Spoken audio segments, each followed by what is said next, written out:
Hello दोस्तों, मैं अभिषेक Chandra IAS के यूट्यूब चैनल पे आप सभी लोगों का स्वागत करता हूं। कंप्यूटर से रिलेटेड कल मैंने आपको बताया था कि कल जो भी चीज़ें मैंने पढ़ाया था उससे आगे की जो भी कम कंटेंट है आज लेके आया हूं, तो आप लोग देखिएगा।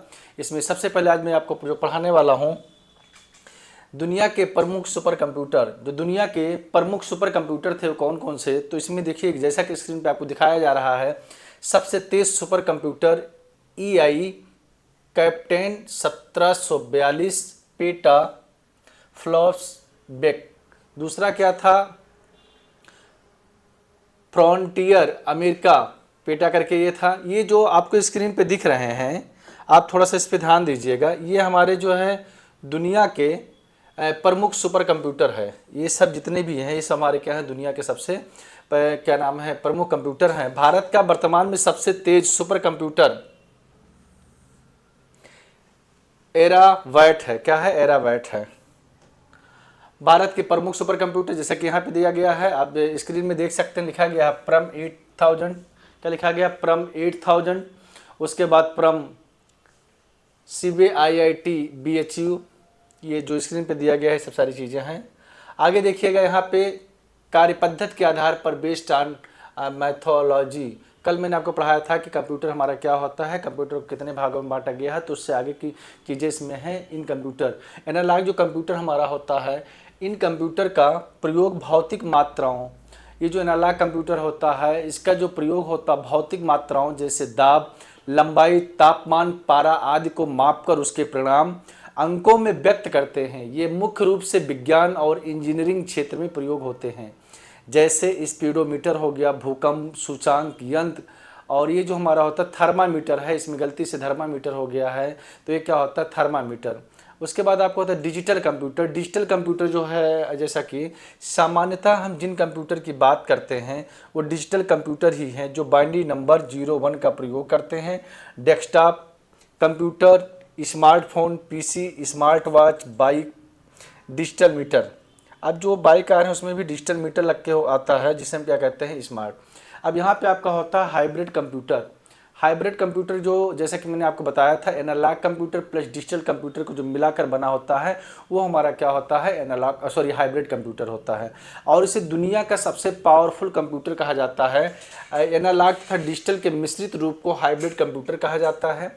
इसके द्वारा भौतिक मात्राओं को अंकों में परिवर्तित करके उसे डिजिट रूप में प्रदर्शित करते हैं। इसका प्रयोग हॉस्पिटल, रक्षा क्षेत्र व विज्ञान आदि में किया जाता है। ECG, इलेक्ट्रॉनिक्स, ब्लड प्रेशर हो गया मशीन, डायलिसिस मशीन हो गया, पेट्रोल पंप हो गया, थर्मामीटर हो गया, एटीएम मशीन हो गया, अल्ट्रासाउंड हो गया, इन सब चीज़ों में जो है हाइब्रिड कंप्यूटर का यूज किया जाता है। और आप कह सकते हैं बम मिसाइल ये सब भी जब छोड़े जाते हैं तो इसमें भी हम लोग क्या करते हैं? हाइब्रिड कंप्यूटर का ही यूज करते हैं। अब यहाँ पे था कार्य के आधार पर डिजिटल कंप्यूटर को 3 भागों में बांटा गया है। जो कार्य है, कार्य के आधार पर डिजिटल कंप्यूटर कितने भागों में बांटा गया है? 3 भागों में। पहला जो हमारा होता है वर्क स्टेशन। वर्क स्टेशन सामान्य कंप्यूटर की कैपेसिटी से अधिक कैपेसिटी वाले कंप्यूटर सिस्टम होते हैं। दूसरा होता है सर्वर। यह कंप्यूटर स्वयं से जुड़े कंप्यूटर्स को डेटा प्रदान करते हैं। फिर होता है एम्बेडेड सिस्टम, पहले से सारी चीज़ें पूर्व निर्धारित होती हैं। आगे होता उद्देश्य के आधार पर, means based on purpose. Based on purpose का मतलब होता है उद्देश्य के आधार पर। तो सामान्य उद्देश्य कंप्यूटर मीन्स जिसे आप कहते हैं जनरल पर्पज कंप्यूटर, अनेक प्रकार के कार्य करने की क्षमता सामान्य जैसे लेटर लिखना, डॉक्यूमेंट तैयार करना, डेटाबेस बनाने आदि में प्रयोग होता है। विशिष्ट उद्देश्य कंप्यूटर से कहते हैं स्पेशल पर्पस कंप्यूटर, जो किसी विशेष कार्य के लिए बनाया जाता है, जैसे म्यूजिक, स्टूडियो, अंतरिक्ष विज्ञान, मौसम विज्ञान, रक्षा, यातायात नियंत्रण आदि में प्रयोग करने के लिए होता है। ये जो हमारा होता है स्पेशल पर्पस कंप्यूटर आपका होता है। अब कंप्यूटर कार्य प्रणाली कह सकते हैं कंप्यूटर सिस्टम। कंप्यूटर सिस्टम जो आपका होता है क्या होता है? तो कंप्यूटर डेटा को सूचना में परिवर्तित करता है, क्योंकि यह प्रक्रिया कंप्यूटर के द्वारा होती है, इसीलिए इसे इलेक्ट्रॉनिक डेटा प्रोसेसिंग EDP कहा जाता है। डेटा कच्चे तथा इन्फॉर्मेशन पक्के तथ्य प्रोसेस द्वारा को ही इन्फॉर्मेशन कहते हैं। यहाँ पे लिखा गया है कंप्यूटर डेटा को सूचना में परिवर्तित करता है, क्योंकि यह प्रक्रिया कंप्यूटर के द्वारा होती है, इसीलिए इसे इलेक्ट्रॉनिक डेटा प्रोसेसिंग कहा जाता है। डेटा कच्चे तथ्य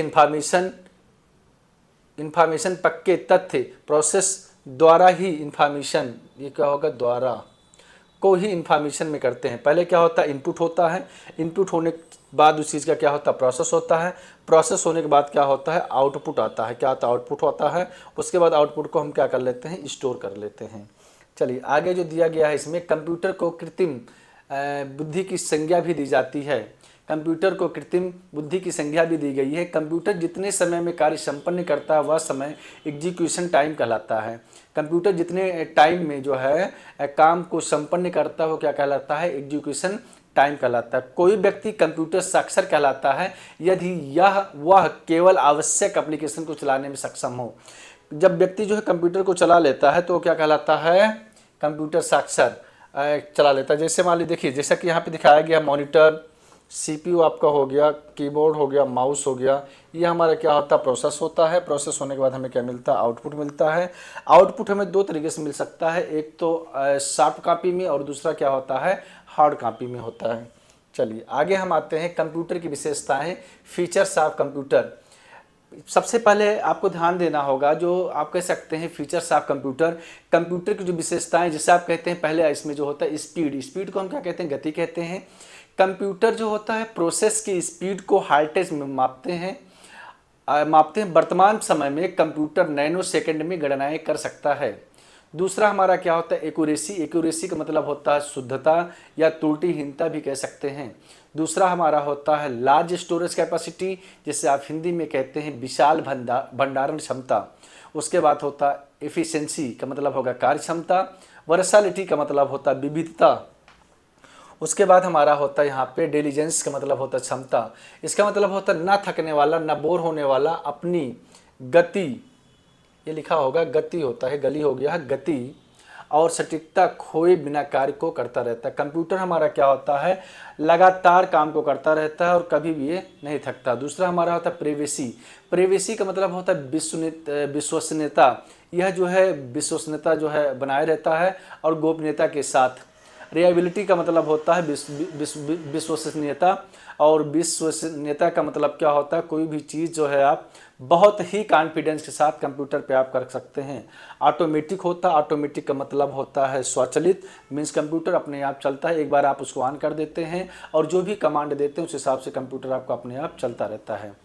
आगे देखिए हम यहाँ पे आते हैं, यहाँ पे लिखा गया है माइंडलेसनेस, बुद्धिहीनता। उसके बाद होता है डिपेंडेंस ऑन इलेक्ट्रिसिटी, कंप्यूटर जो हमारा होता है इलेक्ट्रिसिटी पे क्या होता है, डिपेंड होता है। फिर होता है बेरोजगारी, अनएम्प्लॉयमेंट। फिर आपका होता है अपडेट एंड अपग्रेड। फिर आपका होता है वायरस का खतरा। फिर आपका होता है खर्चीला, एक्सपेंसिव। उसके बाद होता है सोच नहीं सकता, मतलब कैन नॉट थिंक, कंप्यूटर अपने आप कुछ भी नहीं सोच सकता है।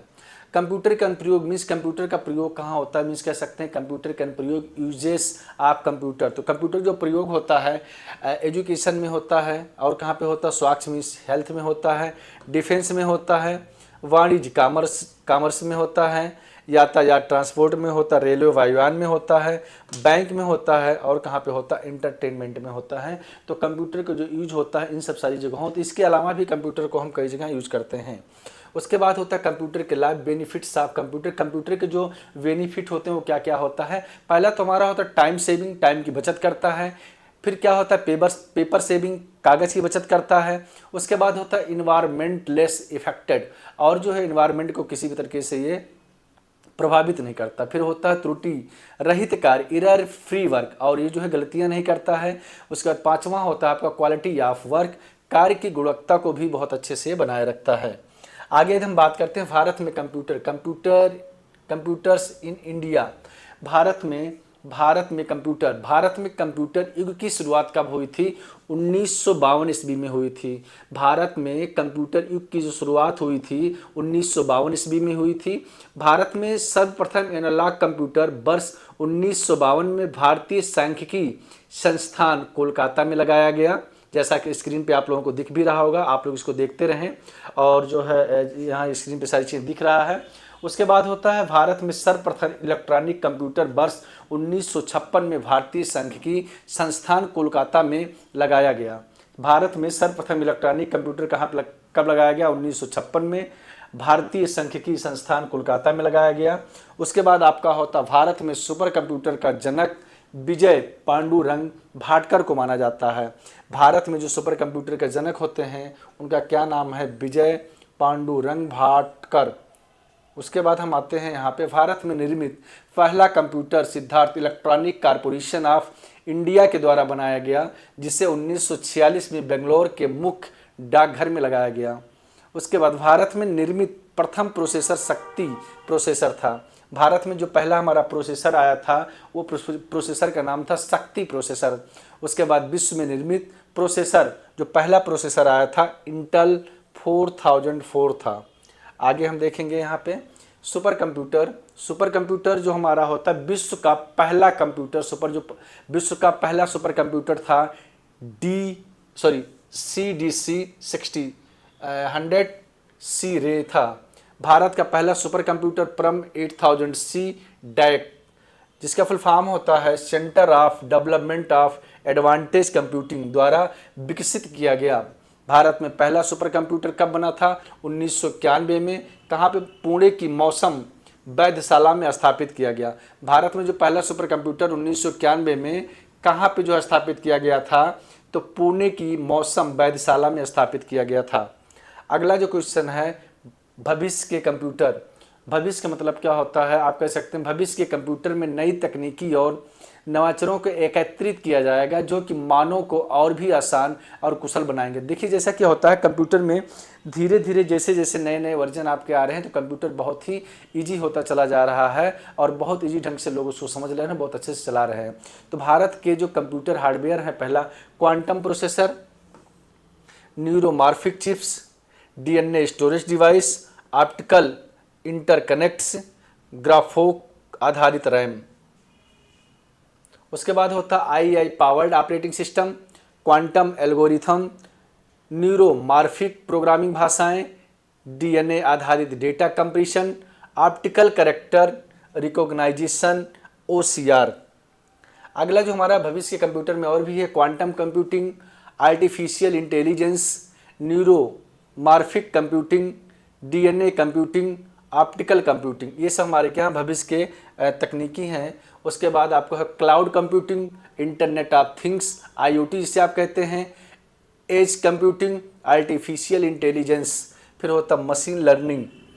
आगे हम बात करते हैं, फिर इसमें आता है आपका smart glasses, smart contact lens, smart watches, smart implants, और फिर होता है आपका होलोग्राफिक डिस्प्ले। तो ये हमारे क्या भविष्य के कंप्यूटर डिवाइस है। उसके बाद होता है education, health care, finance, transportation, communication. उसके बाद इसमें है आपका data security, privacy concerns, job displacement, technology पर निर्भरता और साइबर थ्रेट्स। फिर इसमें होता है क्या कि तेज़ी से डेटा प्रोसेसिंग करना, इंटेलिजेंस, डिसीजन, सेल्फ लर्निंग क्षमता, enhance security, improve user experience. परीक्षा उपयोगी प्रश्न, इससे जो रिलेटेड आपके जो है क्वेश्चन आएंगे, आप थोड़ा सा ध्यान देंगे इसमें कि जैसा कि आपको दिखाया गया है, पहली पीढ़ी के कंप्यूटर में प्रयोग किया गया था। जैसा कि मैंने आपको बताया था, पहला क्या था? वैक्यूम ट्यूब था। यहाँ पे ट्रांजिस्टर लिखा है, अर्धचालकों का, फिर यांत्रिक का। तो इसमें जो आंसर हमारा होगा फर्स्ट होगा vacuum tube. Means first generation, means प्रथम पीढ़ी, मीन्स कह सकते हैं फर्स्ट जनरेशन में जो क्या नाम है कंप्यूटर में यूज किया गया था वो क्या था? वैक्यूम ट्यूब था। आगे इसमें लिखा इंटीग्रेटेड सर्किट का संबंध कंप्यूटर की किस पीढ़ी से है? फर्स्ट, सेकंड और थर्ड, फोर्थ। आप लोग इसमें कमेंट करके बताएंगे इसमें जो आंसर होगा हमारा कौन सा होगा। तो इंटीग्रेटेड सर्किट जो हमारा होता था क्या होता था? जो है यहाँ पे सेकंड जनरेशन के कंप्यूटर में यूज होता था। आगे होता है मिडी, MIDI का फुल फॉर्म क्या है? Mutual instrument digital interface, mutual interface digital instrument, mutual interchange digital interface, और डी है आपका म्यूचुअल इंस्ट्रूमेंट डायोड इन्वर्टर। आप लोग कमेंट करके बताएंगे इसमें जो आंसर हमारा होगा क्या होगा। तो इसमें जो आंसर होगा आप लोग कमेंट करके बताएंगे कौन सा आंसर होगा, जो फर्स्ट होगा, सेकंड होगा, थर्ड होगा या फोर्थ होगा।